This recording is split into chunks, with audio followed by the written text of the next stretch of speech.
think that we're seeing that, especially as we get more agile and especially as we work in more cross-functional teams, influence in some roles is critically important, and that individual can be a high potential, and they can be in that role for the next 20 years, and that role may not be a senior leadership role.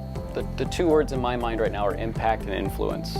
The individuals that you know that that if you provide them a little bit of development and you kind of play out their career, they're going to have impact and influence over the strategic success of the organization. And whether that means they're in their current role or they're going to move up 1 level, 2 level, whatever that case may be, to me that's a high potential. And they're worth the investment of the program.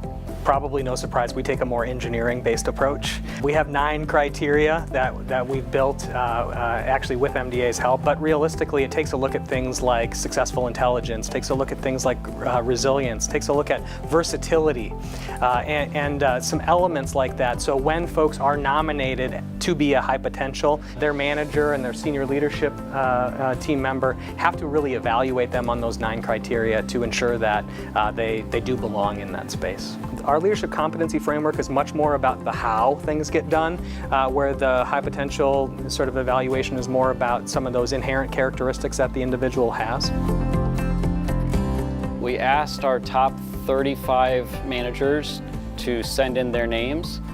We aggregated all the data we had on them internally from our internal systems, and then within that steering group, really, the top 8 senior level individuals in the organization, in a roundtable format, we started to kind of cull that list. And we looked at it from a succession planning standpoint, we looked at it from a development standpoint.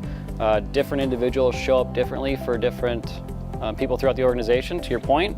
The great thing about our senior leadership group is that they understand that, and so there wasn't always agreement on the individuals that we asked to apply to the program, but I think that we, using both quantitative and qualitative conversations and data, we got through that bias.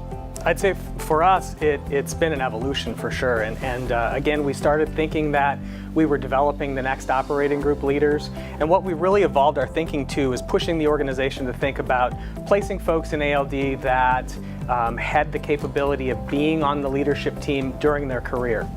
And so that opened the aperture up a bit, and really it allowed for more diversity of level. And now it's much more about what are the kinds of things that we're seeing that would tell us that this individual has a propensity to achieve that level. I think the other thing that we learned is that we have this incredible bias towards new people.